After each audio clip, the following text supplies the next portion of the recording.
Buenos días, buen día, bienvenidos a todos. Empezamos el Congreso con nuestra primera ponencia, gracias, hablando sobre la formación profesional, el papel de la Inspección de Educación en el nuevo marco de la Ley de la Formación Profesional. Para ello, el Congreso ha tenido a bien el invitar a dos ponentes que son de primera línea en este campo por su dilatada experiencia y por su formación, tanto respecto a la formación profesional como en el campo educativo.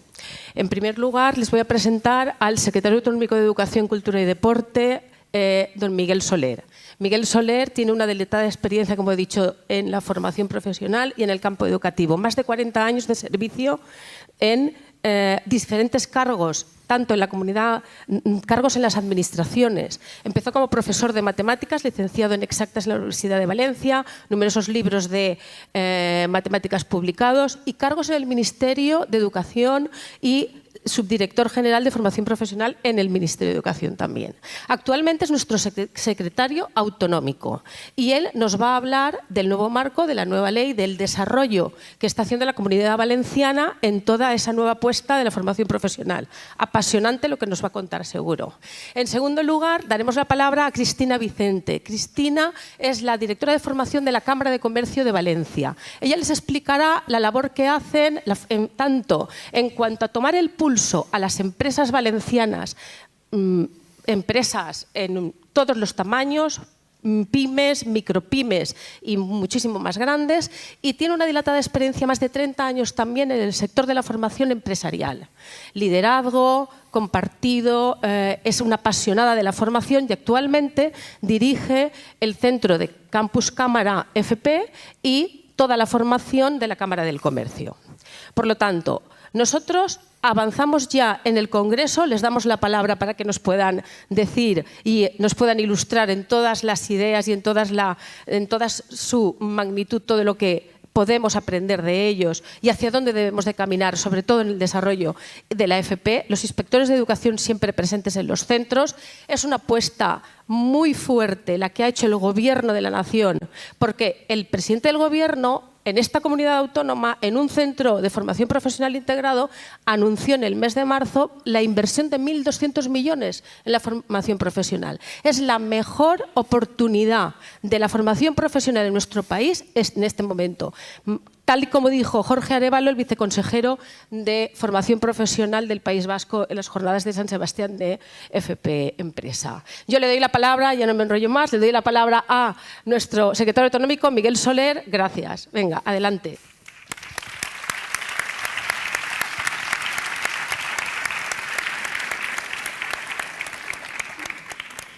Buenos días a todos y a todas. Secretario autonómico de Educación y Formación Profesional. Digo porque también hay que destacarlo en el nombre. En primer lugar, agradecer la invitación de ADIDE Federación a participar en este congreso y voy a intentar no contaros una ley, porque se ha hablado de una ley, no, tenemos dos leyes, la LOMLOE y la Ley de Formación Profesional. Y por tanto tenemos que ver esas dos leyes, cada una con sus elementos. En este caso vamos a hablar de la Ley de FP, en qué medida, digamos, tiene que permitir mejorar la formación del conjunto de la población, tanto de los jóvenes en la escolar como de la población adulta, porque cuando hablamos de formación profesional no nos podemos limitar solo a la formación inicial, que ese es un primer ámbito de cambio importante y relevante producido con esta ley, y es que hablemos de un sistema único e integrado de formación profesional. Hasta ahora teníamos, digamos, dos sistemas formulados, la llamada formación profesional para el empleo, y nombre que siempre he dicho que nunca he compartido, porque si esa es para el empleo, se ve que la del sistema educativo es para el ocio. Pues no. Tenemos una formación profesional, lo que ocurre que una es la que se desarrolla en la etapa inicial, la formación inicial, y otra que hasta ahora estaba regulada por la Administración de Economía, Empleo, etcétera. Y creo que precisamente el motivo fundamental por estar separadas es porque había dos estructuras administrativas que la llevaban adelante, porque muchos más motivos algunos nunca hemos encontrado. Y precisamente por eso nos alegramos de que por fin se haya dado el paso de hablar de un sistema único de formación profesional. Lo que ocurre es que hay que distinguir, lógicamente, que no es lo mismo cuando estamos haciendo una oferta educativa dirigida a la población en edad escolar básicamente, aunque también sabemos que hay muchas personas adultas cursándolas, que cuando estamos hablando de lo que hoy es una realidad sí o sí, que es la formación a lo largo de la vida. Yo digo muchas veces que los que tenemos ya, digamos, más de 25 años, por decir algo, decíamos esa frase al acabar de estudiar una carrera universitaria: ¿ya he acabado de estudiar? Pues va a ser que no. Aquí nadie va a acabar de estudiar. Y ese es el primer principio que tenemos que tener claro e incorporarlo y que lo sepa el conjunto de la población. Nadie va a acabar de estudiar. Y por tanto, lo del aprendizaje a lo largo de la vida no es, digamos, un discurso bonito. Es una realidad que tenemos que asumir y que tiene implicaciones tanto en la formación inicial como en la formación permanente que se tiene que hacer a lo largo de la vida. Por tanto, el debate ya no está tanto en lo que se sabe a los 13, 14 o 15 años, como si ya estuvieras acabando de estudiar, sino que hay que ver realmente es cómo garantizamos esas competencias fundamentales para poder seguir estudiando toda la vida. Y por tanto, ese primer principio creo que es importante que, digamos, lo incorporemos al conjunto de la población y que la Inspección de Educación colabore, lógicamente, en ese terreno para que todos los centros educativos impartan la etapa educativa que impartan, lo asuman para realmente poder enfocar y poder destacar, como decía José Manuel hace un momento en su intervención y también la ministra, aquello que pensamos que son competencias y saberes imprescindibles para aprender a aprender, para, en definitiva, seguir desarrollándose personal y profesionalmente a lo largo de la vida. Bien, ante esto, ¿qué es lo que plantea la nueva ley? No os voy a contar la ley porque seguro que la sabéis y si no ya sabéis que tenéis una tarea pendiente de estudiar, la nueva ley de FP, pero sí hablar de los motivos de fondo que llevan a los cambios introducidos y cómo a partir de ahí qué reflexión podemos hacer para intentar incidir de manera positiva en su aplicación y desarrollo.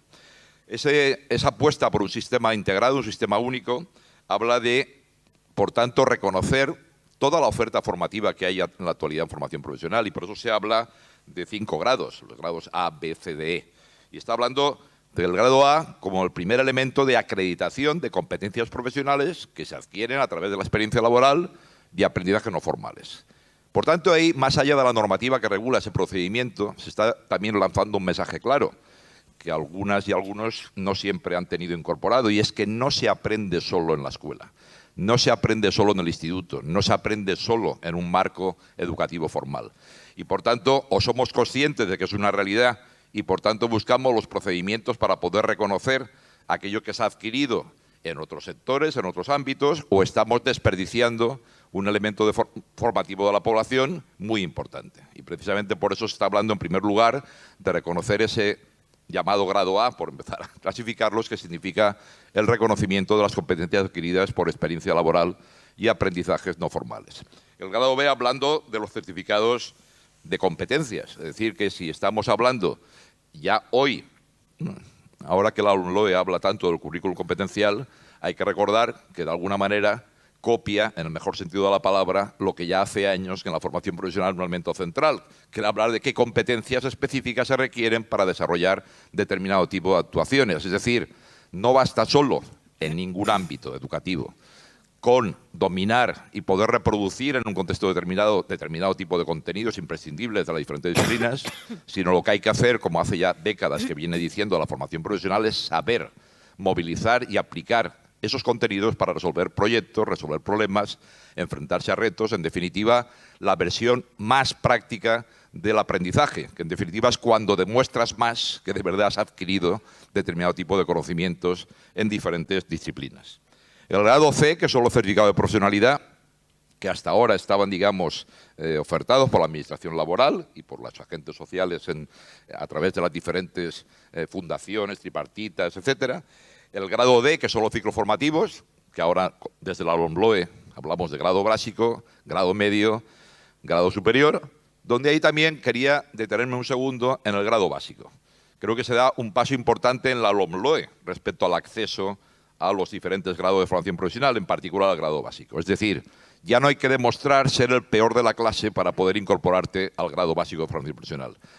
Ya no hay que haber repetido 14 veces seguidas para poder decir que esa puede ser una vía que permita que determinados jóvenes, en un contexto de una formación más ligada al mundo laboral, también puedan adquirir esas competencias básicas que se intentan adquirir a través de la educación secundaria obligatoria para el conjunto de la población.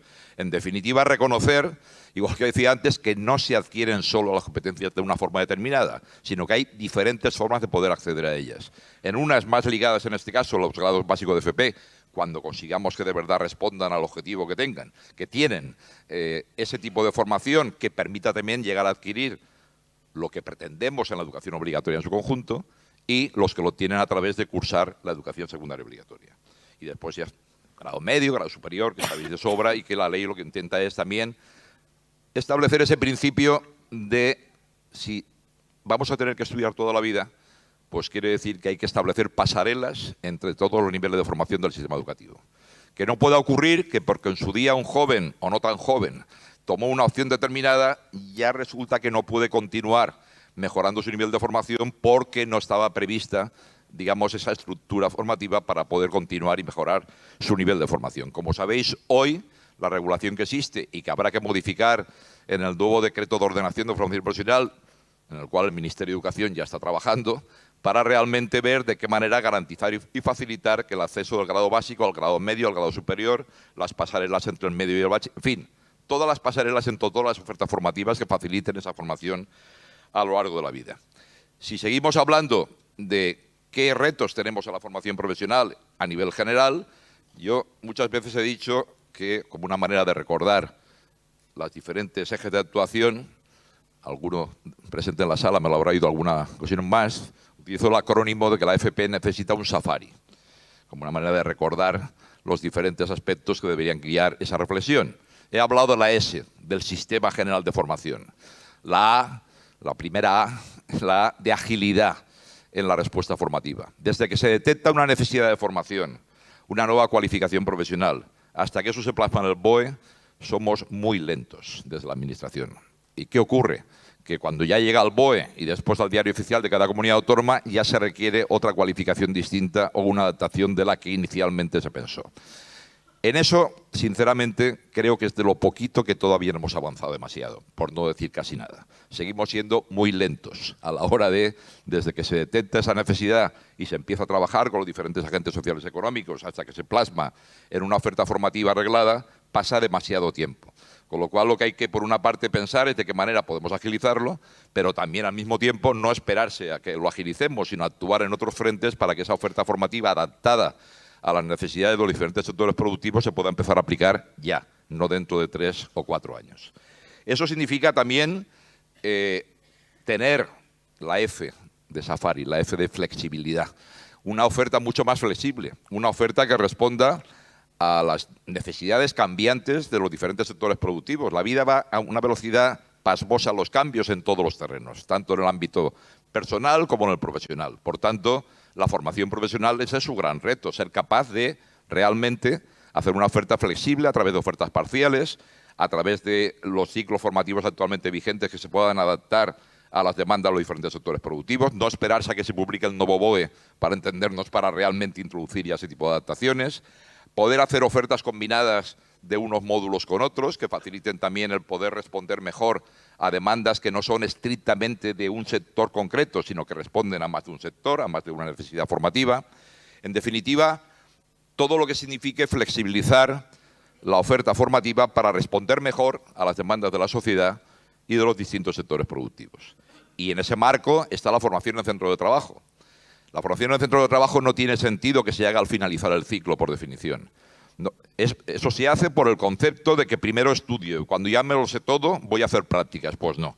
Es que resulta, primero, que no te lo vas a saber todo nunca. Y en segundo lugar, que lo que realmente hay que asumir es que si existe la formación en centro de trabajo es porque se considera que hay determinadas competencias profesionales que se adquieren mejor en un entorno laboral, en un entorno ligado a una empresa del sector correspondiente. Y precisamente por eso los cambios que ya hemos introducido, tanto en el marco estatal que lo permite como aquí en la Comunidad Valenciana, es que la FCT, la formación en centro de trabajo, se puede hacer a partir de cuando finaliza el primer trimestre del primer año, en el momento que se considere más adecuado durante los 2 años que dura el ciclo. Y que, por tanto, sea un acuerdo entre el centro de formación y las empresas correspondientes la que determine los mejores momentos para realizar esa formación. Y, de paso, contribuir a cambiar el concepto de prácticas. Insisto, no son prácticas. Es la formación que se produce durante mientras está cursando ese ciclo formativo. Con lo cual también el debate, seguridad social, no sé qué, etcétera, pues habrá que reconducirlo a ese nivel, porque no estamos hablando de contratar a personas para hacer prácticas, estamos hablando de capacitar y de encontrar espacios de formación que faciliten que durante los 2 años que dura un ciclo formativo se pueda desarrollar esa formación en el centro de trabajo. Y en ese sentido se dice en la ley que toda la FP es dual, porque toda la FP prima hoy con el planteamiento de ese concepto. La única diferencia entre la llamada dual general y la dual reforzada es el porcentaje de tiempo que se va a dedicar a esa formación en el centro de trabajo. La dual general se plantea en la ley que sea un 25% el tiempo de formación en el centro de trabajo, y la dual reforzada hasta un 50% con carácter general, pero que incluso en algunos casos con algún convenio pueda llegar a más. Para hacer todo eso se requiere también que los centros tengan más autonomía. Más autonomía para de verdad poder responder a ese tipo de cuestiones que se tienen que concretar con cada sector productivo, con cada empresa, y porque las necesidades también hay que ser conscientes que son distintas según los territorios, según las zonas, según el tipo de demandas de formación que se vayan realizando. Y por tanto, autonomía en la organización y funcionamiento interna de los centros, autonomía en la organización, como decía, de la formación en centro de trabajo. Autonomía en poder hacer propuestas de flexibilización y de adaptación de los ciclos existentes con módulos profesionales concretos que se pueden o bien incorporar o bien adaptar en función de ese tipo de demandas. Autonomía también en la compra de equipamiento. No nos empeñemos en hacer siempre desde la Administración compras centralizadas cuando después resulta que se envían a un centro y se quedan en un paquete sin desembalar. Lo que hay que hacer realmente es que los centros tengan la dotación económica necesaria para determinado tipo de equipamiento poder comprar lo que realmente necesitan. Limitar, por tanto, las compras centralizadas de la Administración a aquello que se considera esencial en cualquier centro educativo y, en cambio, que los centros dispongan de autonomía de gestión para, con el dinero remitido evidentemente por la Administración educativa, pueden hacer las compras necesarias. Pero también otro aspecto fundamental, y paso a la R, trabajo en red. Trabajo en red significa que este tipo de procesos no se pueden hacer llevándolos en solitario. Se requiere trabajo en red de los centros entre sí, trabajo en red del profesorado, trabajo en red entre el Ministerio de Educación y las comunidades autónomas, trabajo en red entre los centros y las empresas, trabajo en red, en definitiva, asumir que aquí nadie resuelve nada por sí solo. Aquí no se trata de llaneros o llaneras solitarios o solitarias que van por el mundo cambiando la vida. Se trata de realmente asumir que no hay que descubrir el Mediterráneo todos los días, sino lo que hay que hacer es trabajar conjuntamente con otros centros, con otros equipos, con otras comunidades que han avanzado en determinados sectores y que por tanto nos puede permitir esa experiencia compartida, esa transmisión de ejemplos de buenas prácticas, ese compartir cómo responder a ello.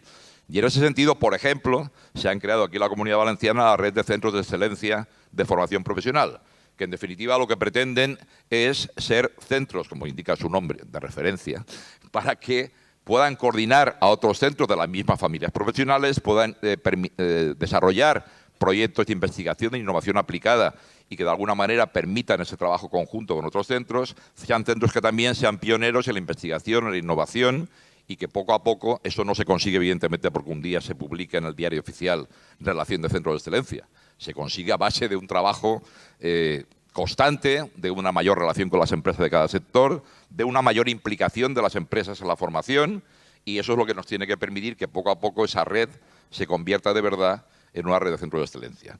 Pero también requiere una actuación en red para definir la oferta formativa. Aquí hemos creado 20 consejos territoriales de la formación profesional. Consejos territoriales que lo que pretenden es quién está en esos consejos territoriales. Las administraciones locales, las empresas que están ubicadas en el territorio correspondiente, los centros de formación, los empresarios, los sindicatos, la administración local, evidentemente, los ayuntamientos de la zona correspondiente, la administración laboral y la administración educativa. ¿Para qué? Para analizar conjuntamente.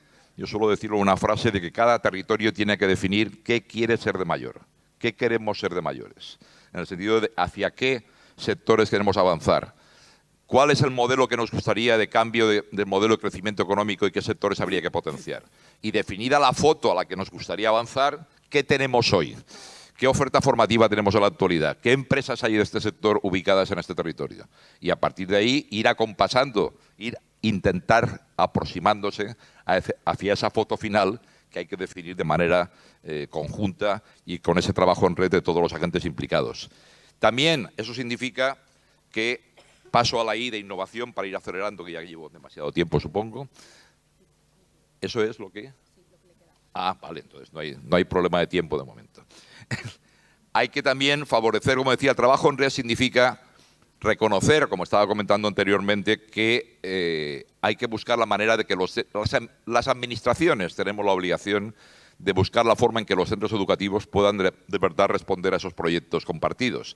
Aquí tenemos una experiencia muy interesante, que aprovecho ya que estaba por ahí el subdirector general de formación del profesorado para felicitarle por su puesta en marcha, que es el IMOUTE. El IMOUTE es una iniciativa que lanzamos el curso pasado, que significa en definitiva que todos los centros educativos puedan... Bueno, tenemos organizado a través de los programas Erasmus y a través de la Unión Europea desde hace muchos años poder ir a Dinamarca, Alemania, Italia, y resulta que no podemos ir al centro que está a 500 metros del propio.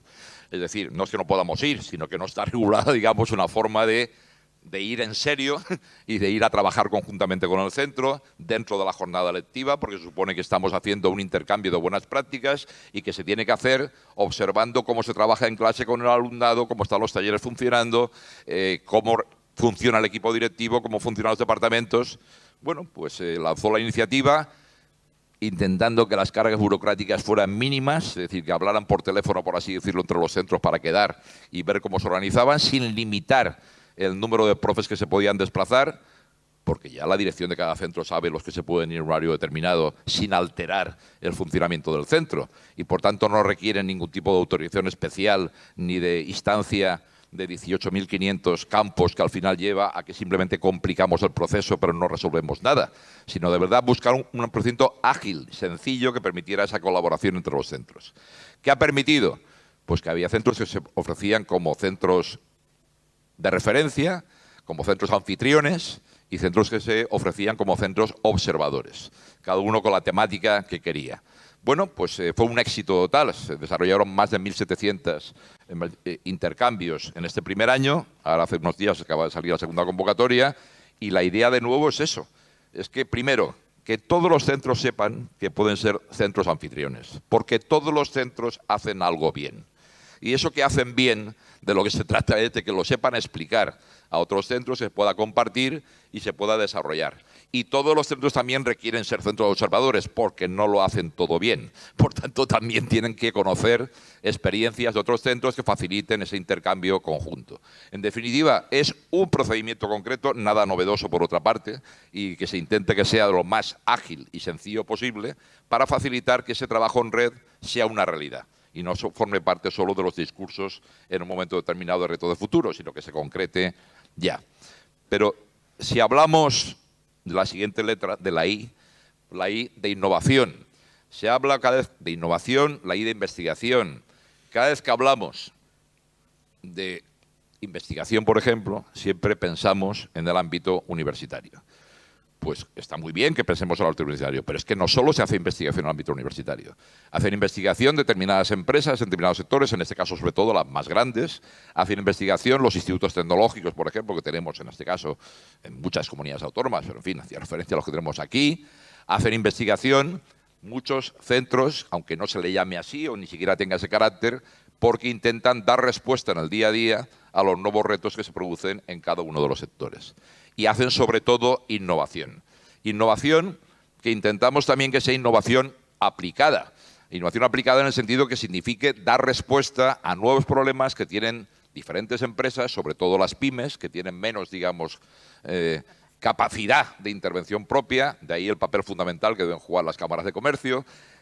También, ¿qué hicimos, por ejemplo, desde el Ministerio de Educación cuando tuve la suerte de estar 4 años de director general de formación profesional, del 2008 al 2012 con Gabilondo de ministro? Pues se lanzó una convocatoria que se llamaba de Proyectos de Innovación Aplicada de 34 millones de euros, que no fue una broma, año 2010, dirigida a que centros y empresas de diferentes comunidades autónomas hicieran proyectos compartidos que permitieran desarrollar esos proyectos de innovación aplicada. Esa convocatoria permitió, por ejemplo, que se haya creado una fundación, en la que estuve en San Sebastián hace poco, a la que hacía referencia hace un momento, de FP Empresa, que está formada por centros de toda España que están trabajando desde aquel momento, han pasado ya 12 años, bueno, celebraban ahora el 10º aniversario, 300 centros de toda España, que trabajan en común en el ámbito de la formación profesional gracias a aquella convocatoria que uno de los requisitos que obligaba era a que hubiera centros de diferentes comunidades autónomas junto con empresas de diferentes sectores para desarrollar los proyectos. Bueno, pues esa iniciativa que se ha retomado ahora, unos cuantos años después, de nuevo por el Ministerio de Educación y por varias comunidades autónomas, es la que nos tiene que permitir también que ese trabajo en red se convierta en una realidad. Trabajo en red, en este caso, para la innovación aplicada, para el desarrollo de nuevos tipos de respuestas a problemas que se tienen en todas las empresas, especialmente las pymes, en este caso. En definitiva, los que significa, en este caso, innovar en el ámbito de la formación profesional, pero también innovar en el currículum, innovar en los procesos de aprendizaje, innovar en aspectos que hoy nadie cuestiona, como son la necesaria digitalización. Pero cuando hablamos de digitalización no estamos hablando solo de las profesiones relacionadas con las TIC, estamos hablando de que la digitalización se está produciendo y se tiene que producir en todos los sectores productivos. Y por tanto eso requiere, por una parte, incorporación de nuevas herramientas en el conjunto del sistema educativo, como se está produciendo ahora gracias a los MRRs y gracias a toda la inversión potente que se está produciendo en ese ámbito, pero también significa la formación en la competencia digital del conjunto de la población, del profesorado, por motivos obvios, pero también del resto de los sectores profesionales, para que realmente la competencia digital pase a ser algo, una competencia transversal que se requiere en cualquier sector productivo. Eso me hace recordar un detalle que creo que no siempre en educación tenemos en cuenta, ¿no? Cuando se dice, no, es que, cuando hablamos del alumnado en general, es que no quieren estudiar, no están motivados. Yo suelo poner un par de ejemplos. Uno, España creo que no es una primera potencia en conocimiento de idiomas. No tenemos fama de ser una primera potencia en conocimiento de otros idiomas aparte del propio. Pero sabéis que hay un país que tiene menor conocimiento de idiomas todavía que nosotros. Bastante menor. El Reino Unido. Y no es una broma. Es que no lo necesitan hoy. No sé si en unos años necesitarán aprender chino, pero hoy de momento con el inglés tienen suficiente. Con lo cual, ¿qué quiere decir eso? Que la motivación es un elemento fundamental en cualquier proceso de aprendizaje. Y ahora lo relaciono con la competencia digital. Bueno, por eso decía, completando la anécdota anterior, que por qué en Europa los países nórdicos son los que más formación en idiomas extranjeros tienen. Porque con su idioma propio no pueden ir ni a la esquina.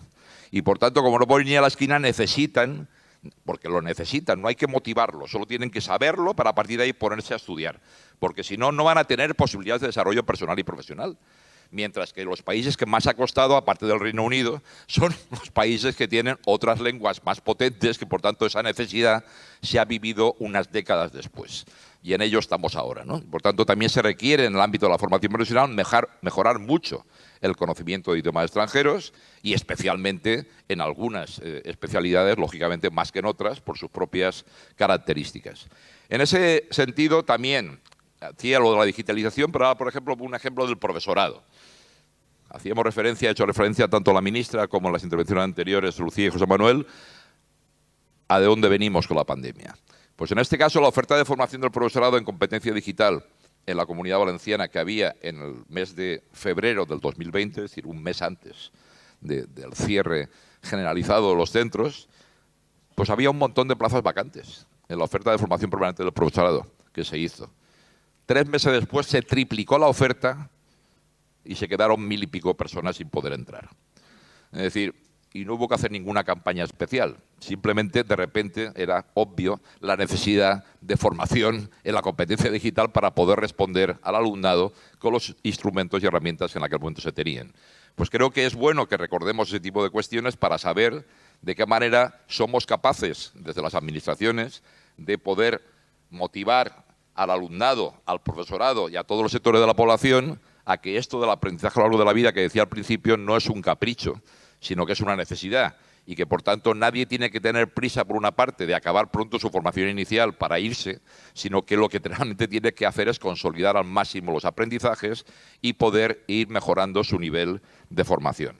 Eso requiere también que iniciativas como el emprendedurismo, del que ya se habla hace mucho tiempo, pero no siempre, digamos, se toman decisiones en el ámbito de la formación que acompañen esa ese planteamiento, ¿no? Y por eso, por ejemplo, aquí se han creado una red de aulas de emprendedurismo en los centros educativos. Ya hay más de un centenar de centros participando en esa red y que, en definitiva, lo que pretenden es que el alumnado tenga las competencias necesarias para poder, en su momento, crear una empresa o para poder participar en ese proceso de creación.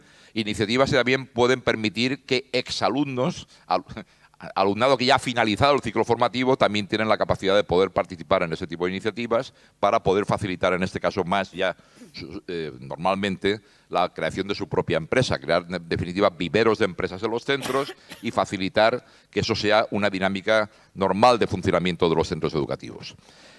También ese trabajo en conjunto lo tenemos que hacer, y como se está haciendo también en otros proyectos de innovación, en Novatec, en la red de Novici, en diferentes iniciativas que intentan facilitar, como decía, esa innovación compartida.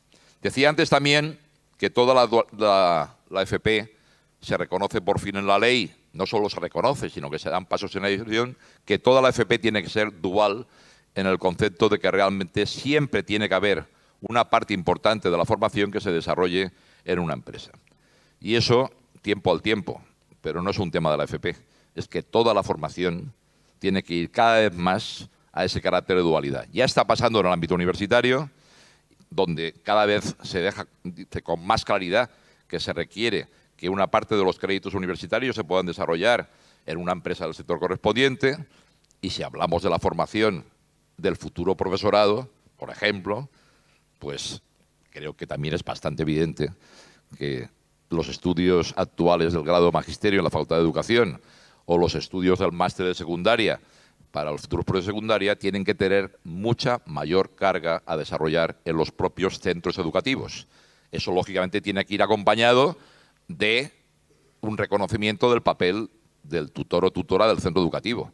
Tiene acompañado de que haya proyectos de formación de profesores noveles, de profesorado novel que finaliza la carrera o que está estudiando en los propios centros. Tiene que ir acompañado de una serie de medidas que se tienen que abordar por el Ministerio de Educación y por las comunidades autónomas en el nuevo modelo al que ya estamos trabajando de futura formación, de futuro acceso a la función pública y de su incorporación al sistema de formación.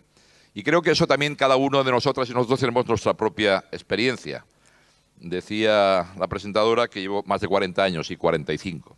Y hace 45 años, cuando entré en el Instituto de Silla, aquí en Valencia, bueno, aquí al lado a 10 kilómetros de Valencia, entré por la puerta y el bedel,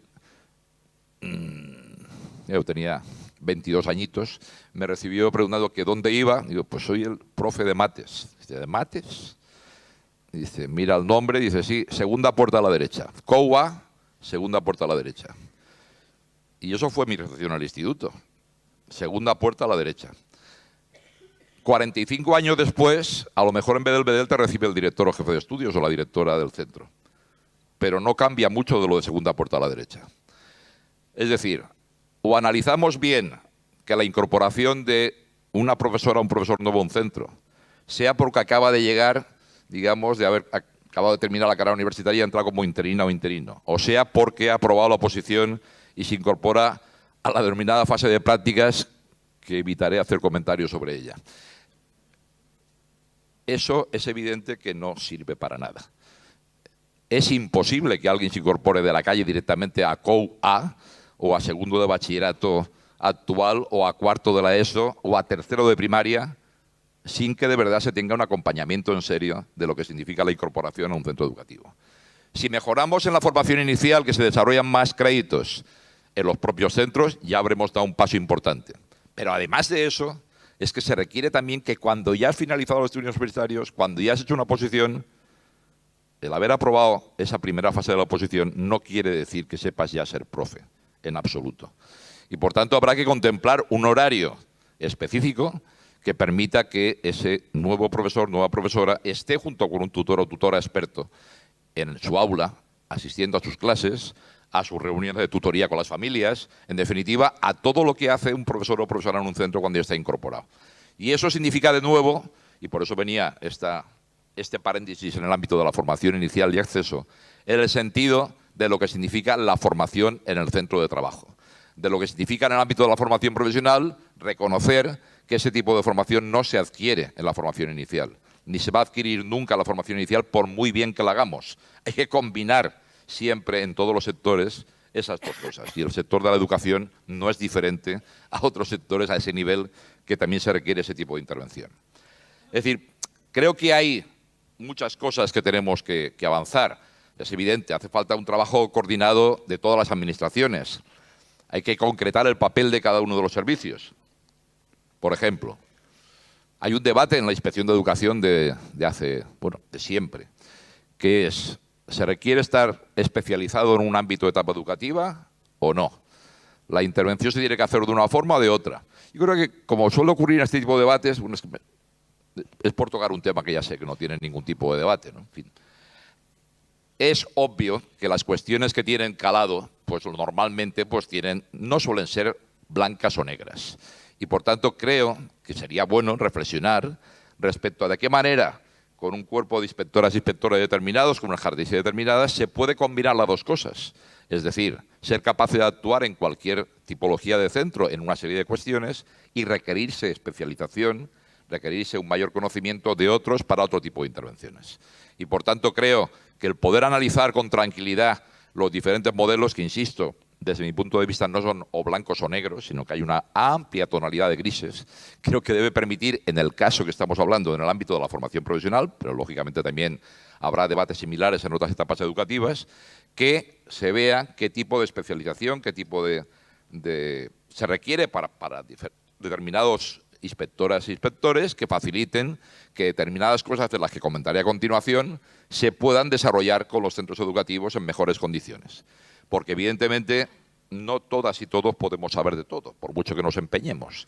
Con lo cual creo que tenemos que tener una formación suficiente para poder hacer una intervención general en un conjunto de cuestiones y al mismo tiempo tener la especialización consecuente para en otras cosas poder desarrollar mejor ese asesoramiento, supervisión, evaluación de los centros educativos.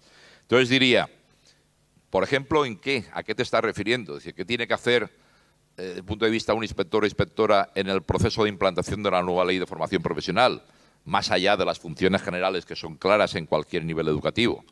Pues si estamos diciendo que la innovación aplicada es un elemento fundamental para que de verdad los centros se pongan en ese proceso, pues y las administraciones lanzan convocatoria de innovación aplicada, pues tendrá que intentar movilizar a los centros, asesorarlos, animarlos a que se presenten y a que elaboren y a que contacten con empresas concretas del sector en esas convocatorias de innovación aplicada.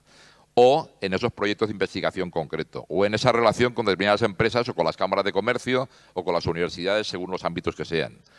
O, si queremos de verdad que la formación en el centro de trabajo sirva y se desarrolle durante 2 años y no al final, como se hacía hasta ahora, tendrá que también colaborar con los centros en ver de qué manera eso puede ser la mejor manera de poder integrarlo en el currículum del alumnado y flexibilizar los horarios del profesorado para que eso se pueda hacer de realidad y, por tanto, poder mirar más. Yo lo resumiría en una frase. Mirar mucho más lo que se hace y mucho menos lo que se dice que se hace. Mirar mucho más el desarrollo en el aula de las actividades y de los centros y no tanto mirar lo que se ha escrito en un documento determinado al principio, al medio o al final de curso. Porque creo que muchas veces, por la propia dinámica, por la propia estructura de la plantilla, porque no podemos llegar a todos los sitios, con la mejor intención, revisamos las programaciones de cualquier nivel y etapa educativa, los documentos que se piden del proyecto educativo del centro, de la PGA, del proyecto de formación del centro de trabajo y un poco menos lo que de verdad se está haciendo en el centro para poder avanzar.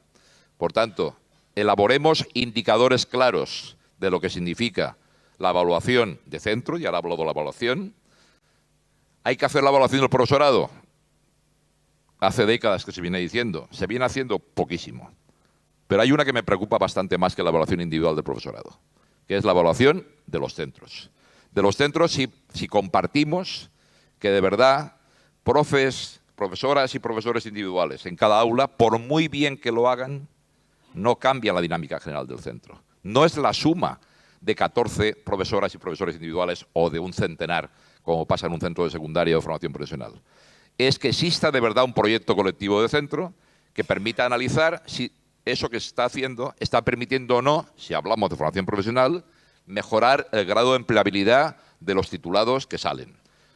Si está produciendo o no que los ciclos básicos de formación profesional no tengan, como tienen en algunas comunidades autónomas, o en general tienen un alto porcentaje, no me estoy metiendo con ninguna comunidad en particular, de alumnado que abandona. En definitiva, habrá que ver qué indicadores consideramos que son fundamentales analizar y ver qué está pasando en ese centro. Si ese centro, como decía tanto José Manuel como la ministra en sus intervenciones iniciales, se requieren más recursos y más personal, lo que también habrá que analizar esos mayores recursos y ese mayor personal, si está o no mejorando los resultados de la formación del alumnado.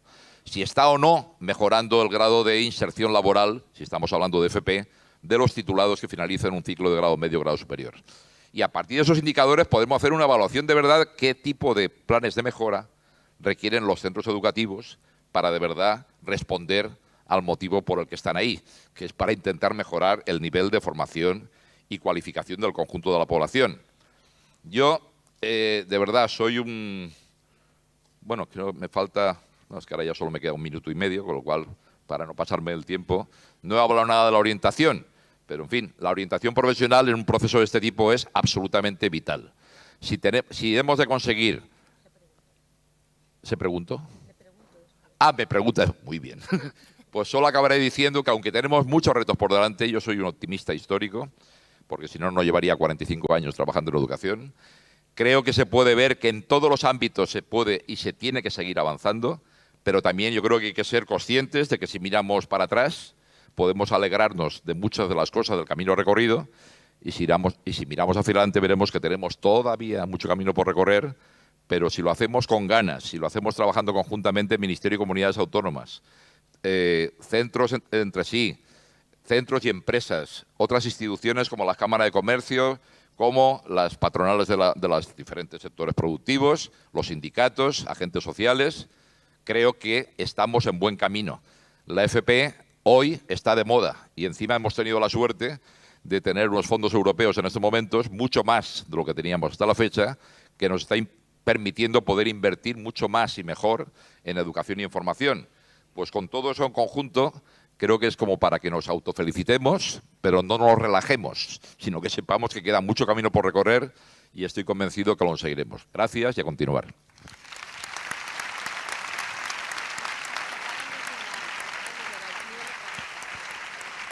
Gracias.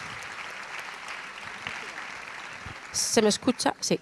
Gracias, don Miguel Soler. A continuación, Cristina Vicente nos va a hablar de la empresa en el aula. Un deseo del empresario. Tienes la palabra. Buenos días. ¿Funciona? Sí.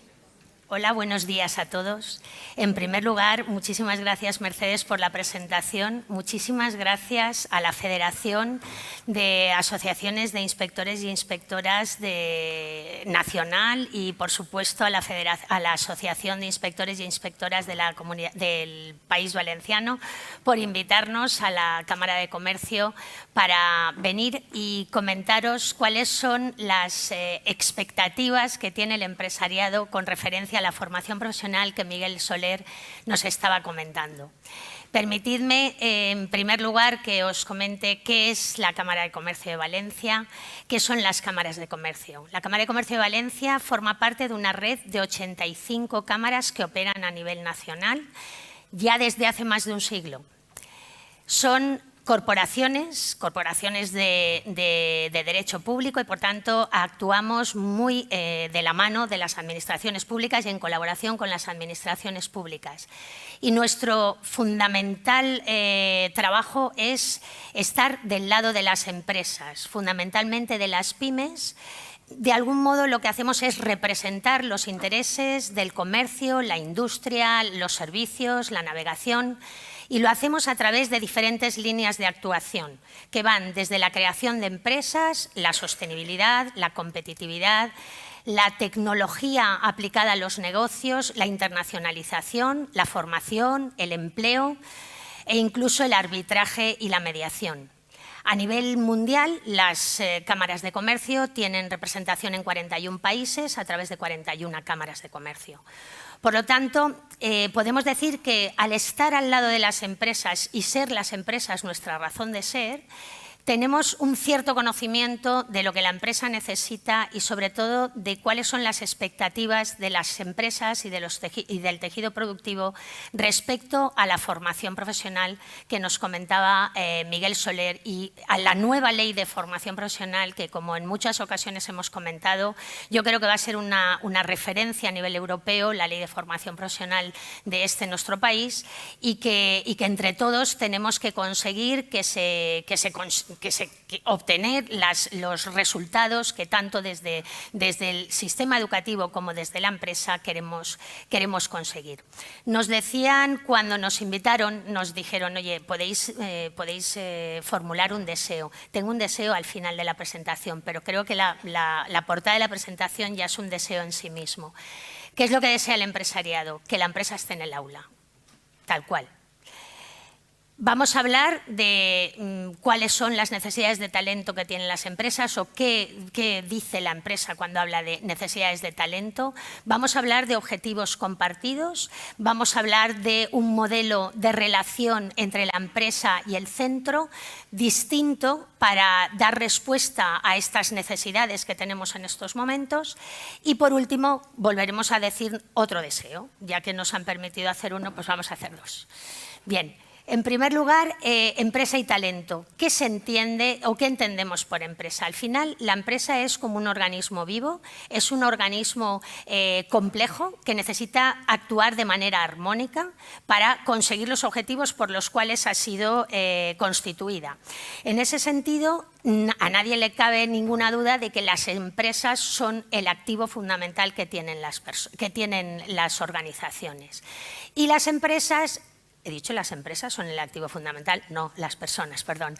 Y las empresas lo que están esperando son personas formadas a nivel global, personas que tengan entrenado el hemisferio izquierdo y el hemisferio derecho de la misma manera, que puedan ser fluidas, que puedan ser multidisciplinares.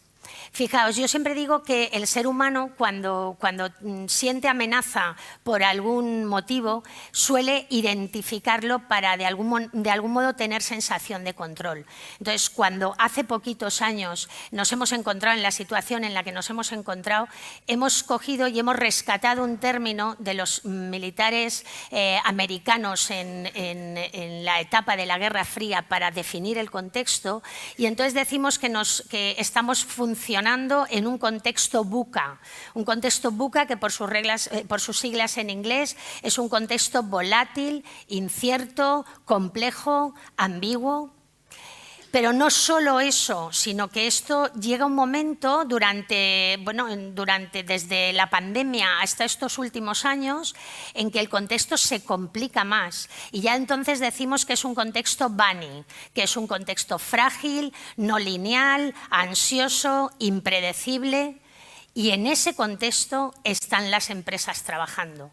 Por lo tanto, es muy importante lo que decía Miguel anteriormente cuando decía que es que el contexto evoluciona con una rapidez brutal, las empresas tienen que adaptarse a esa rapidez con la que evoluciona el contexto y el sistema educativo tiene que ser ágil. La A de ágil del acrónimo Safari es clave. Y las empresas esto es lo que están demandando. Fijaos, José Antonio Marina también nos decía en algún momento que cualquier empresa o cualquier organización o cualquier persona que quiera sobrevivir tiene que aprender a la velocidad que se mueve el entorno. Pero si además quiere avanzar, tiene que ir más rápido. Por lo tanto, es un reto que tiene el sistema educativo, es un reto que tienen las empresas de poder dar respuesta a estos cambios del entorno, de poder aprender de esos cambios y poder intentar aplicar los cambios necesarios para poder tener éxito en cualquier ámbito que nos pongamos a funcionar. Os pongo algunos datos que considero que son de interés por la importancia de estos cambios del entorno. Fijaos, estos son datos de diciembre de 2020, sitúo el momento, para que veáis la tabla. Lo que muestra son las actividades con mayor volumen de afiliados jóvenes. Veis que hay dos en total descenso, como puede ser la de actividades físicas y deportivas, y una que es la de actividades sanitarias, también la agricultura, pero actividades sanitarias, que es donde más avanza. Estos cambios que se producen en la sociedad en ese momento determinado hace que el mercado de trabajo tenga también que dar respuesta a los cambios del entorno. Si vemos la contratación por niveles y sexo, vemos que un 60% de los contratados, los jóvenes contratados, procedían o tenían la titulación de ESO o no tenían acreditado un nivel de estudios. Más allá del 15,4% están entre formación de grado medio, formación profesional de grado medio, formación profesional de grado superior. Y solamente un 9,89% eran afiliados que procedían de los títulos universitarios.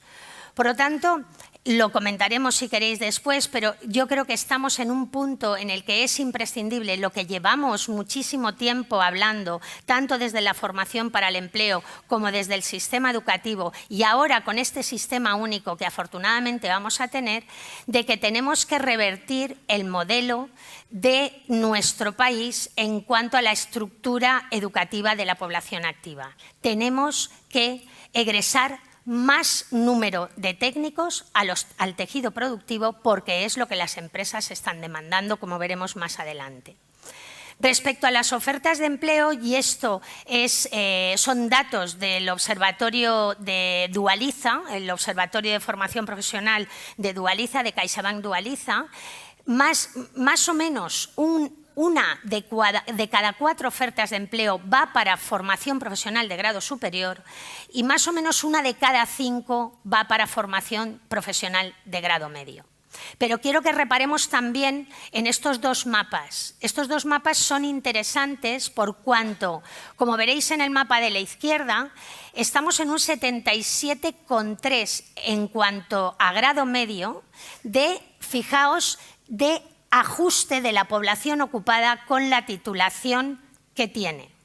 Por lo tanto, en grado medio estamos en un 77 y un poquito más. Pero fijaos en grado superior, estamos en un 27,5.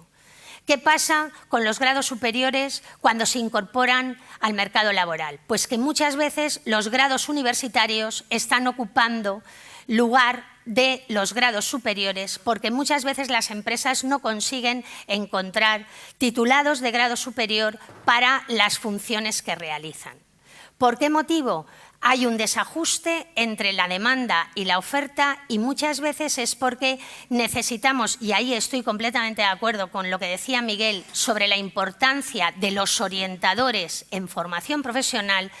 Nuestros alumnos y nuestras alumnas no tienen que elegir de manera indiscriminada o única y exclusivamente sin tener en cuenta lo que van a ser de mayores y dónde van a recalar en el tejido productivo. Por eso es muy importante la actividad que se está desarrollando en los consejos territoriales para de algún modo establecer cuáles son las necesidades de los territorios para que el sistema educativo pueda dar respuesta a estas necesidades. Cuando la empresa habla de que necesita talento, lo que hace es aplicar la fórmula del talento. Y la fórmula del talento es esta, es conocimientos más valores multiplicado por actitud. Por lo tanto, aquí el factor multiplicador es la actitud. Tenemos un reto en los centros educativos para trabajar la actitud de los jóvenes de cara a que cuando lleguen al mundo de la empresa, que como decíamos no tiene por qué ser después de finalizar su periodo educativo, porque el long life learning, el aprendizaje a lo largo de la vida, está aquí para quedarse. Cuando antes nos formábamos para conseguir un puesto de trabajo o trabajábamos, ahora el trabajo es aprender. Actualmente el aprender, desaprender y reaprender es lo que realmente hace que cualquiera de nosotros tengamos la capacidad de ser competitivos y productivos y ser de ayuda para la evolución de este país y para la evolución a nivel global de las empresas y de las propias personas. Entonces, en ese sentido, el binomio empresa-centro educativo en formación profesional es un binomio, desde mi punto de vista, absolutamente indisoluble. Hay que trabajar en red, hay que generar redes de empresas formadoras que representen el compromiso de las empresas y los centros para poder aportar valor a las empresas y, por supuesto, a los futuros profesionales. ¿Pero esto qué significa?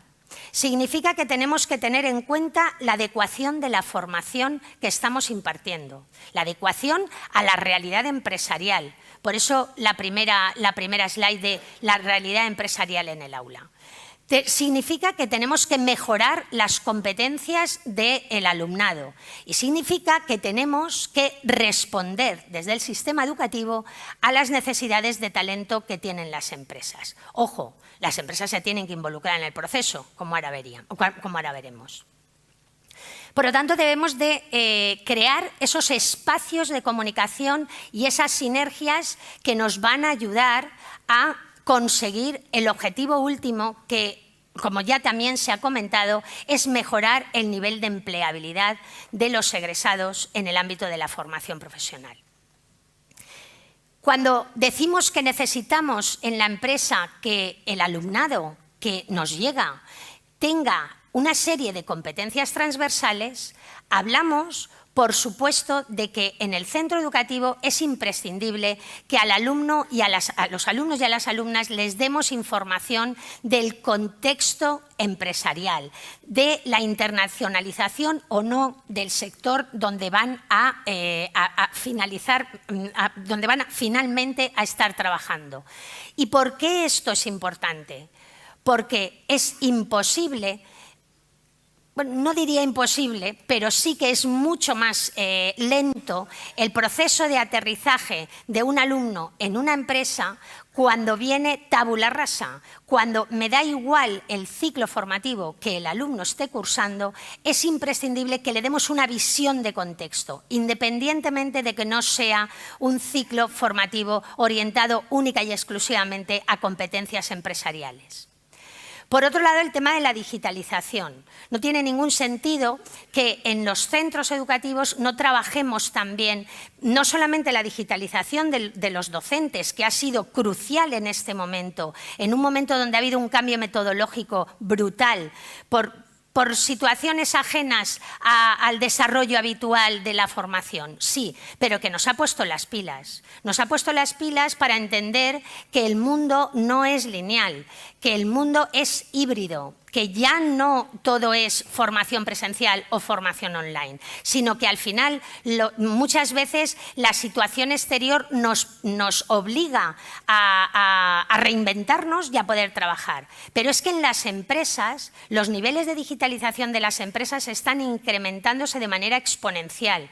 Con lo cual, un alumno de formación profesional, cuando llega a la empresa, no puede no conocer sobre la realidad virtual, la realidad aumentada, el Internet de las cosas, el 5G, la inteligencia artificial, porque se lo va a encontrar en el día a día. Por lo tanto, es importante que desde los centros educativos también tengamos en cuenta que esa digitalización se tiene que trabajar.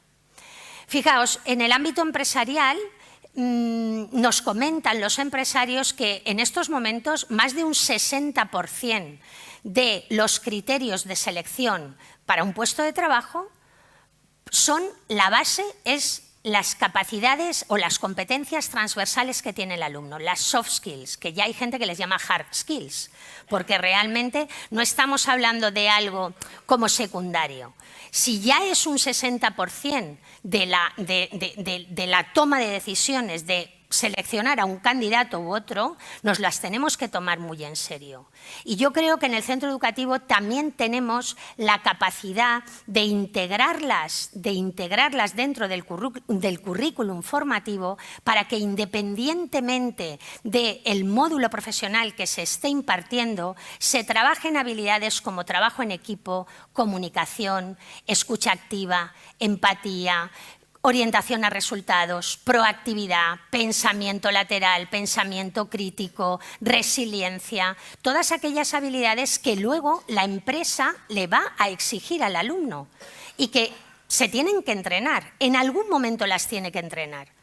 Si durante otras etapas del sistema educativo no se han entrenado, pues en formación profesional se tienen que entrenar, porque luego la empresa se las va a demandar. Y os digo una cosa, cuando un alumno ha entrenado previamente estas habilidades y llega a la empresa, es muy gratificante que luego te digan, ¿tienes más como estos? Y esto pasa, porque hay un valor diferencial, un valor curricular diferencial que realmente pone al alumno con este entrenamiento, lo pone en la casilla de salida muchísimo más rápido a la hora de mejorar su empleabilidad. ¿Qué es y cómo funciona la empresa? Fundamental. El alumno, cuando llega a la empresa, tiene que tener, ya decíamos antes, la visión de contexto, pero si podemos darle la visión e información sobre la empresa donde va a poder trabajar y donde va a poder hacer esa formación dual, fantástico.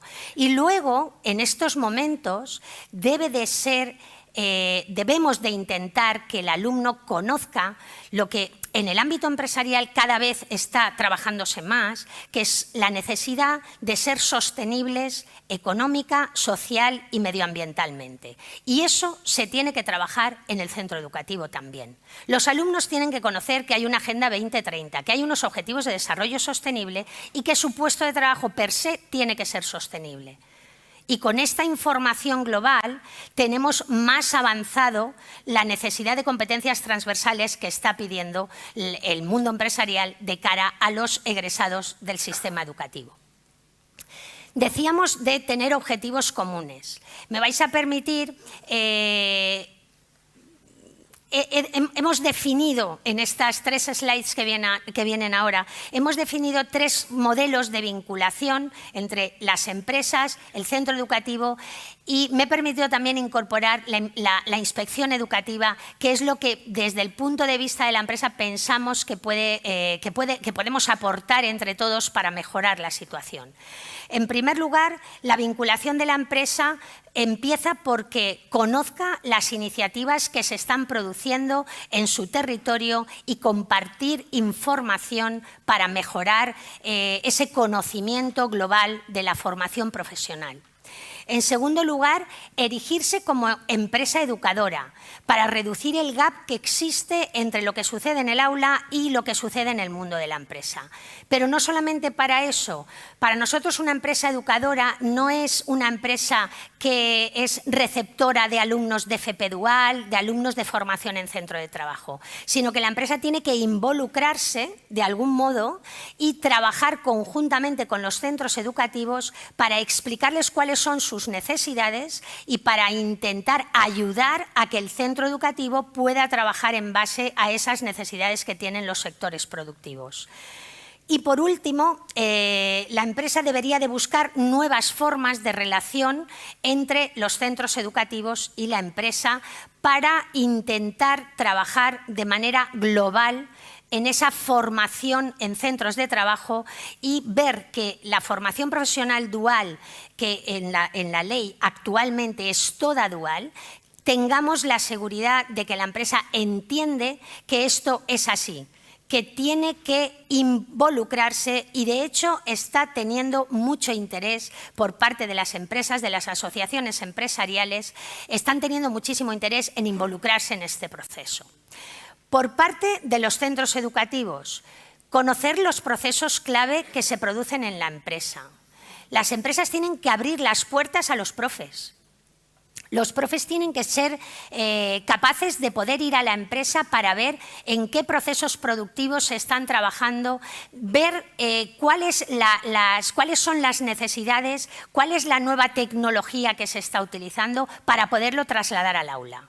No nos sirve única y exclusivamente que los profesores y las profesoras tengan, que eso es fundamental, esa capacidad didáctica, ese onboarding, ¿no? esa incorporación en el centro de trabajo donde se les trabaje, donde puedan trabajar también la parte metodológica, claro que sí, pero la parte técnica también es muy importante. Y hay sectores productivos que avanzan a una velocidad en la que los docentes tienen que estar al día de qué es lo que está pasando en esos sectores. En segundo lugar, convertirse en nexo de unión. El centro tiene que convertirse en nexo de unión de la empresa y el alumno. Y eso exige un modelo de relación diferente entre el centro y la empresa, porque de manera y a la limón tienen que hacer que el alumno mejore sus competencias cuando está desarrollando esa formación profesional dual. Por otro lado, conocer ideas, proyectos, compartir. Muchas veces cuesta mucho porque el día a día es una vorágine que nos engloba, pero es que al final llega un momento en que tienes que conocer, como decía Miguel antes, qué es lo que está haciendo el centro de al lado. No hace falta que te vayas a Noruega, perfectamente puedes irte al pueblo de al lado y ver exactamente qué es lo que está haciendo, compartir buenas prácticas, porque seguro que va a ser beneficioso para ambas partes. Y por último, formar y acreditar a los tutores de empresa. Pensad que cuando un alumno va a desarrollar la formación en centros de trabajo, a la empresa le llega el alumno y la empresa muchas veces, y ahora lo veremos, no tiene capacidad suficiente para poder desplegar un proceso formativo in company. Hay veces que tenemos que ayudar a los tutores y que tenemos que acreditar la función que están realizando porque necesitamos que se involucren y se vinculen al proceso formativo del alumno. Respecto a la inspección educativa, esto es un atrevimiento, pero yo pensaba, yo creo que la inspección es bisagra entre las empresas y el centro. Estoy convencida que se pueden crear espacios de comunicación y transparencia para poder compartir ideas, para generar confianza, para generar debate y para poder avanzar. Estoy convencida que tenéis que trabajar por vigilar el cumplimiento de la normativa para poder entrar en un proceso de mejora continua y de incremento de la calidad educativa. Sois una pieza clave para eso. Pero también para recoger las necesidades de las empresas y de los centros y para intentar facilitar que los centros educativos respondan a esas necesidades que tienen las empresas y los centros. Tenéis mucho conocimiento de lo que sucede en los territorios en los que trabajáis y yo creo que sois una figura clave para poder tener esa vinculación y esos objetivos compartidos. Decíamos que tenemos que trabajar finalmente en un nuevo modelo de relación, que además viene amparado por la nueva Ley de Formación Profesional. En la nueva Ley de Formación Profesional decimos que estamos trabajando en un sistema único que está basado, entre otras cosas, en la corresponsabilidad público-privada, en la vinculación de los centros y las empresas, en la innovación, la investigación aplicada, y también en evitar estereotipos profesionales. Entonces, las empresas, como poco, tienen 3 misiones en esta nueva ley. La primera de ellas, potenciar el reconocimiento. Me vais a permitir que me dé un traguito, ¿vale?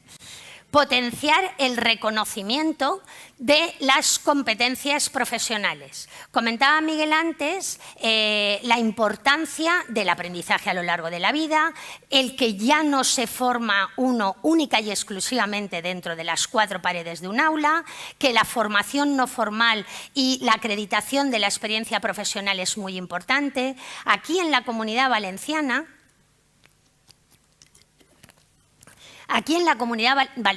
está abierto un proceso de manera permanente para que todas las personas puedan acreditar las competencias profesionales adquiridas por la experiencia laboral o por vías de formación no formal.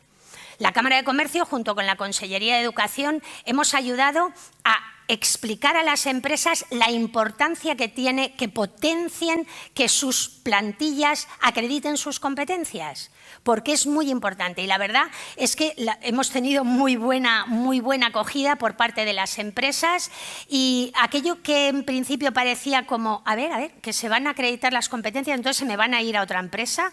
Yo creo que en este momento ya todas las empresas ven la ventaja que tiene conocer perfectamente cuáles son las competencias que tienen en la plantilla, porque a partir de ahí podemos empezar a crear, podemos empezar a diseñar formación a lo largo de la vida que mejore las competencias y, por tanto, revierta en la productividad de la empresa.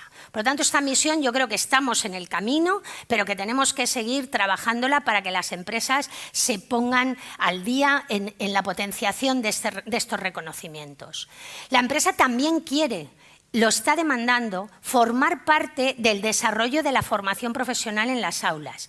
Hace escasamente 3 días estaba con una asociación profesional sectorial y me decían eso. Me decían, es que necesitamos que nos escuchen porque hay temas que no se recogen en los ciclos formativos que nos gustaría que se recogieran. Bueno, pues vamos a ver cómo podemos, a través de la Cámara, hablar con Consellería para tener esa vía de comunicación entre esta asociación y la propia Consellería. Y en tercer lugar, participar como empresas formadoras. Es decir, erigirse como empresas que ponen en marcha la formación dual intensiva, la formación dual general, que no es fácil y que ahora veremos que es verdad que las empresas de algún modo tienen algunas dificultades, pero también es por el tamaño que tenemos en las empresas. 2 datos que son de hoy para mañana. Estamos en el 22, pues mirad, en el 25, según Cedefop, no lo digo yo, el 50% de las ofertas van a ir dirigidas a perfiles de formación profesional. Y solo 5 años después, en el 2030, el 65% de las empresas se irán dirigidas a grados medios y grados superiores, reduciéndose a un 35% las que van a requerir profesional con grados universitarios.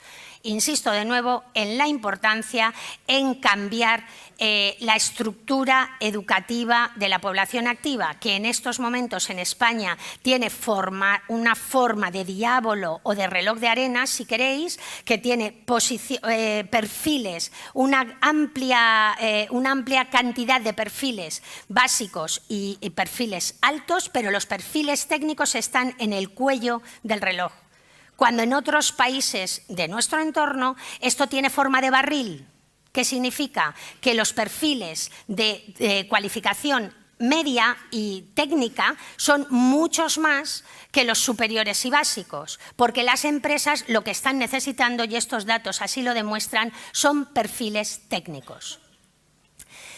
La dual en la empresa, pues como comentaba Miguel, y lo voy a pasar rápido, importa el tamaño, importa la regulación e importa acreditar las competencias de los instructores de las empresas.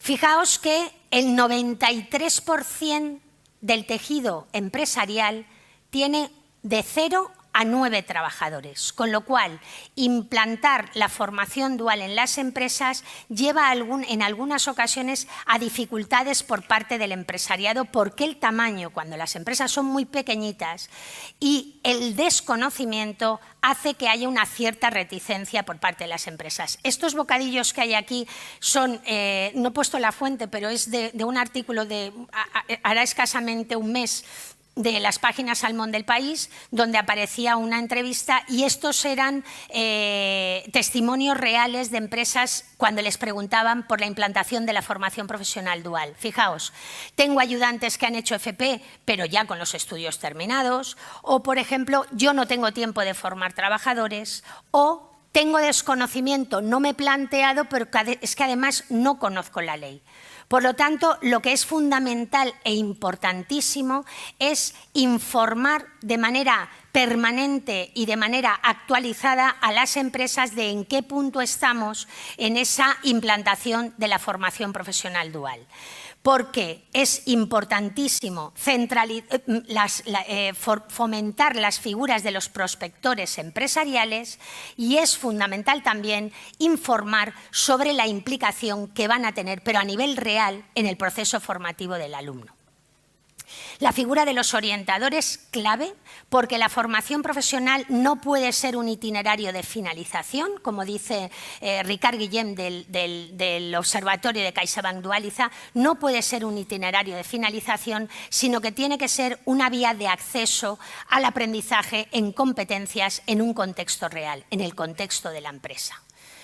La implicación de todas las personas, los agentes que están trabajando es fundamental. El alumno tiene que adquirir nuevas competencias y tiene que especializarse. El centro educativo tiene que ofrecer una formación de calidad y tiene que ofrecer una formación a lo largo de la vida.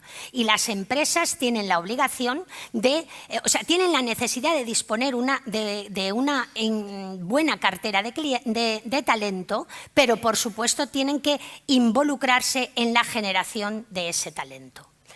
Esto siempre tiene ventajas, tanto para la empresa como para el alumno.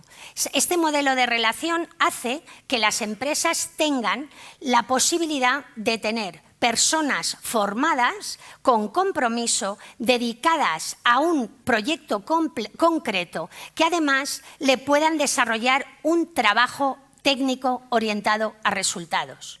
Por supuesto, para el alumno, la formación profesional dual es una puerta de entrada al mercado laboral. El porcentaje de alumnos que se quedan en aquellas empresas donde han hecho su formación en centros de trabajo, el nivel de empleabilidad es muy alto. Por lo tanto, tenemos que seguir manteniendo que esto sea así. Decíamos que el objetivo último es la empleabilidad. Pero la empleabilidad no entendida como la obtención de un puesto de trabajo, que esto puede ser relativamente fácil. No. Empleabilidad entendida como que una vez obtienes un puesto de trabajo en una empresa, eres capaz de promocionar en la empresa o eres capaz de cambiar de departamento y de adquirir nuevos roles o eres capaz de cambiar de empresa. O resulta que hay un país donde has visto un proyecto que te interesa y eres capaz de irte a trabajar a otro país. Eso es empleabilidad. ¿Y cuándo decimos que estamos favoreciendo la empleabilidad del alumno y de la alumna? Cuando son capaces los alumnos, con nuestra ayuda, de todas estas transiciones, hacerlas con garantías de éxito y teniendo la mochila llena de todo aquello que hace que se incremente su nivel de empleabilidad. A saber, todo lo que pone aquí. La capacidad de adaptación a el mundo de la empresa, el desarrollo del autoaprendizaje. El alumno, tenemos que ayudar al alumno a que aprenda a aprender y que siga aprendiendo durante todo el tiempo. Tenemos que facilitarle la adquisición de habilidades y destrezas. Tenemos que evaluar los resultados en función de temas concretos y de metas concretas que hayamos definido con ellos. Tenemos que hacer que tenga una actitud positiva y tenemos que favorecer que tenga ese nivel de networking, ese nivel de relación con empresas del sector, con profesionales, con su misma formación o con otro tipo de formación para hacer profesionales globales. Eso es lo que la empresa está necesitando en estos momentos. Por último, el deseo. Y el deseo es este, que la formación profesional, lo leo porque es un poquito largo, que la formación profesional se adelante y responda a las necesidades actuales y futuras del mercado laboral. Y tenemos que mirar a futuro, porque es que el futuro está ahí. Acordaros de los datos del CEDEFOP, es que estamos hablando del 2025 y del 2030. No tenemos mucho tiempo, no es por meter presión, pero es así. Luego, que la inspección cumpla con su misión de vigilancia y además participe activamente en la prospección e implantación de las auténticas necesidades que tiene el empresariado para trabajarlas en los centros educativos. Y por mi parte nada más, de verdad, muchísimas gracias por dejarnos compartir estas inquietudes del mundo de la empresa y a vuestra disposición para lo que necesitéis. Gracias.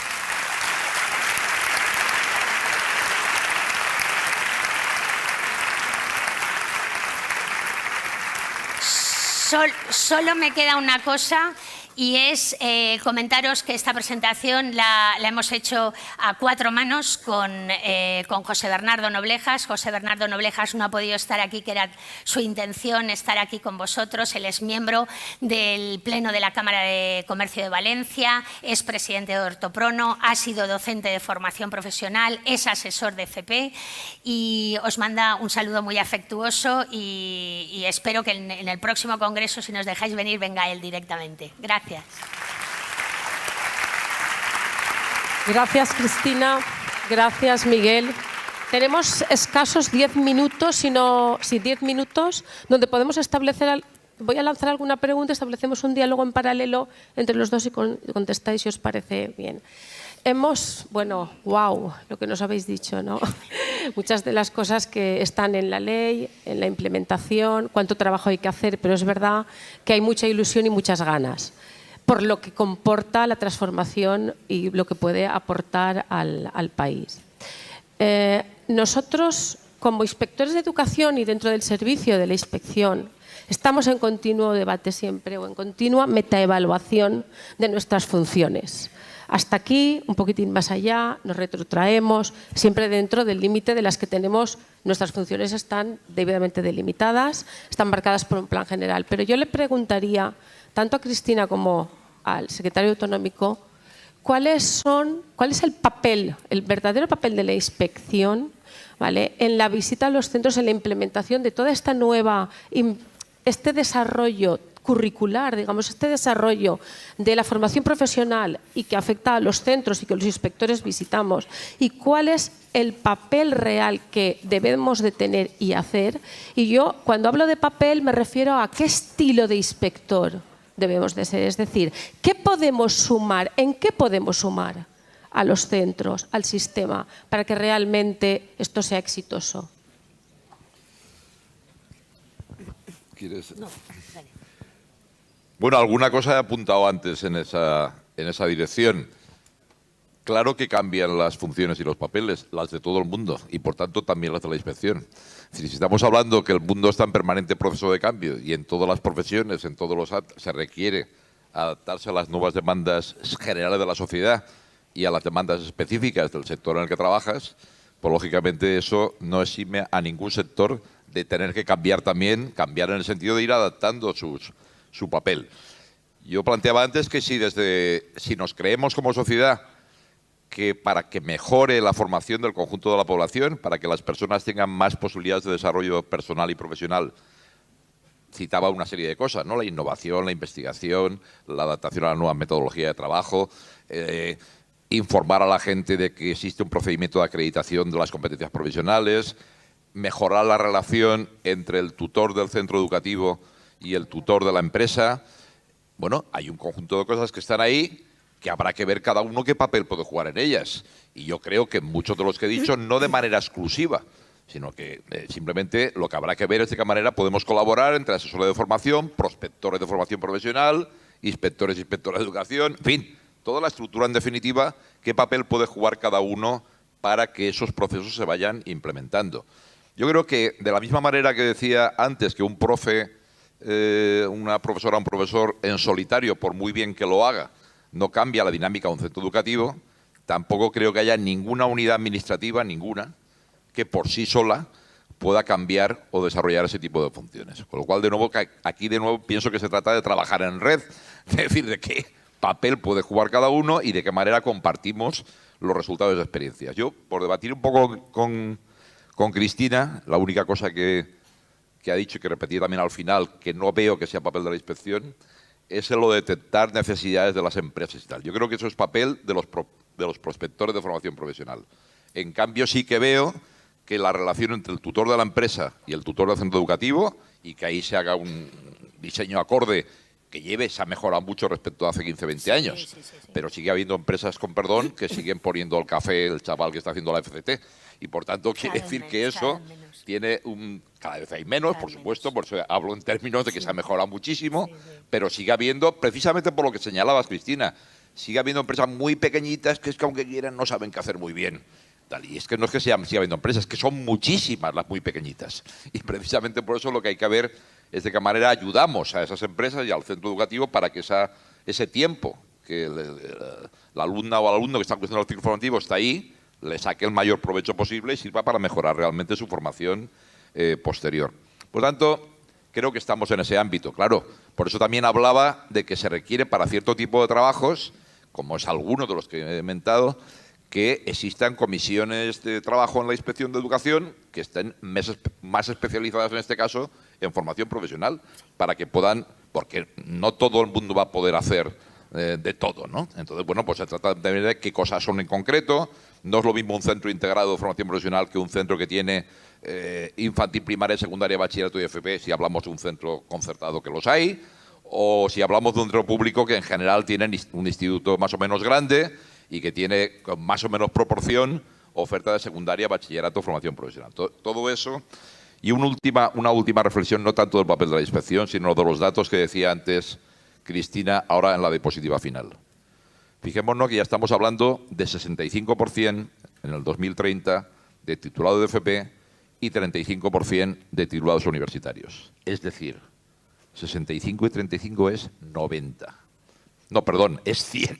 100 es 100. Es decir, que se está diciendo de otra manera que se va a requerir sí o sí que nadie se quede con la educación obligatoria, que tienen que sí o sí continuar formándose y tener como mínimo lo que hoy en España es un ciclo de grado medio. Y eso le tiene que llegar al conjunto de la población.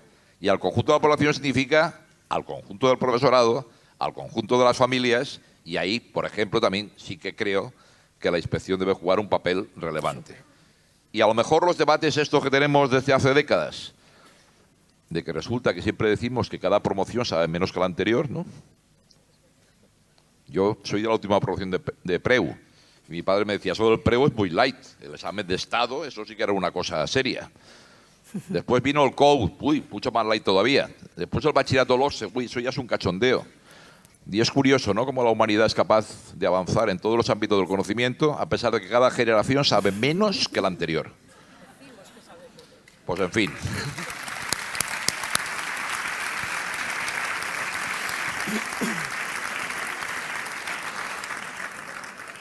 Bueno, a la pregunta de Mercedes, hay una slide en la presentación en la que, como os decía, me atrevía a decir que podíais apoyarnos y que esto tiene que ser un trabajo coral. Esto no puede ser un trabajo únicamente de la inspección, únicamente de los centros, únicamente de las empresas, sino que todos tenemos que estar en ello, ¿no? Cuando yo decía que sí que pueden captar esas necesidades de las empresas es porque al final los inspectores hablan con los tutores de las empresas, hablan con los tutores de los centros y tienen que tener esa antena puesta a identificar posibles necesidades que por lo que sea no hayan aflorado o no hayamos reparado unos u otros, ¿no? Por lo tanto, en ese sentido de trabajo conjunto era más que nada. Sí que es verdad que yo creo que la inspección educativa necesita tener, y como decía Miguel antes, necesitamos que en los centros de formación profesional yo creo que necesitan tener inspectores que tengan una cierta especialización en la FP, porque ni las metodologías didácticas, ni las es diferente. Nosotros tenemos que abogar porque en las aulas haya un reflejo claro de lo que sucede en el sistema productivo. Y eso no sucede en otras etapas del sistema educativo, pero en FP es imprescindible. Es imprescindible porque, y ahora me sale la vena de pedagoga, pero es que es imprescindible porque hay una teoría de transferencia del aprendizaje que se llama la teoría de los elementos idénticos, que dice que cuando tú en un contexto educativo estás trabajando con elementos muy similares a lo que luego vas a tener que transferir, el nivel de transferencia es mucho más rápido y mucho más productivo, Por lo tanto, tenemos que intentar llegar a eso. Tenemos que intentar a que las aulas de formación profesional sean aulas donde ya en esa alternancia con las empresas, el sistema educativo tiene que trabajar de manera que cuando el alumno llega, llegue ya con unas ciertas competencias adquiridas más allá solo de las competencias técnicas. Por lo tanto, la mirada de la inspección en formación profesional, yo desde mi humilde punto de vista, tiene que ir un poco ahí, ¿no? A tener esa mirada de decir, estamos en una etapa en la que se requiere una agilidad que a lo mejor no se requiere en otras etapas del sistema educativo, o por lo menos no con la celeridad que se requiere en la formación profesional.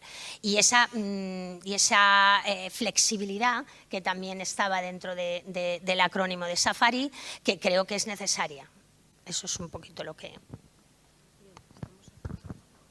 Pues nos hemos quedado sin tiempo. Yo tendría muchas más preguntas, alguna de ellas la función de asesoramiento sobre la orientación. La orientación es básica, elemental, podemos hacer un gran papel en la elección de... Un minuto básico. Sí, es un punto básico y sí que podemos entrar de lleno desde nuestro servicio a los centros. Darles las gracias a los dos ponentes, a Miguel Soler, les estoy tuteando todo el rato, Claro, y a Cristina, y Somos también, jóvenes. pues, a ver, la atención con la que el público nos ha atendido, darles gracias a todos y ha sido un placer hablar con vosotros de Muchísimas este tema, gracias. porque es un tema apasionante. Muchas gracias. ¿Dejas una frase? Sí. Les voy a hacer entrega el famoso socarrat qué para bueno. que os los llevéis, ¿vale? Que los han hecho con mucho cariño para estas jornadas las compañeras nuestras. Gracias. gracias. Un minuto. Sí.